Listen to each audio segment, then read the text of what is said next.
Always been amused by a kind of a paradox. Suppose you go around and ask people. The United States, as you know, before 1914 had completely free immigration. Anybody could get on a boat and come to these shores, and if he landed on Ellis Island, he was an immigrant. Was that a good thing or a bad thing? You will find hardly a soul who will say it was a bad thing. Almost everybody will say it was a good thing. But then I suppose I say to the same people, but now what about today? Do you think we should have free immigration? Oh no, they'll say, we couldn't possibly have free immigration today. Why, that would flood us with immigrants from India and God knows where. We'd be driven down to a bare subsistence level. What's the difference? How can people be so inconsistent? Why is it that free immigration was a good thing before 1914 and free immigration is a bad thing today?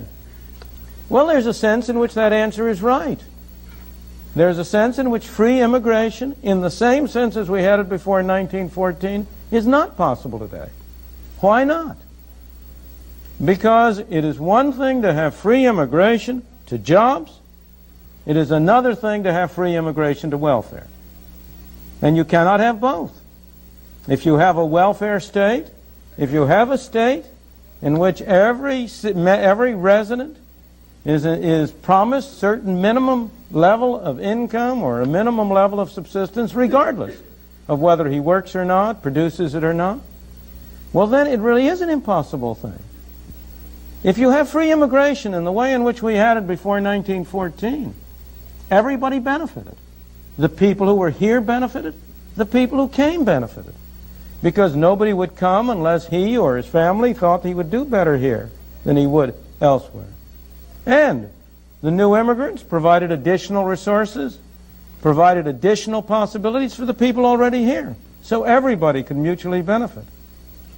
But on the other hand, if you come under circumstances where each person is entitled to a pro rata share of the pot, to take the extreme example, or even to a low level of the pot, then the effect of that situation is that free immigration would mean a reduction of everybody to the same uniform level.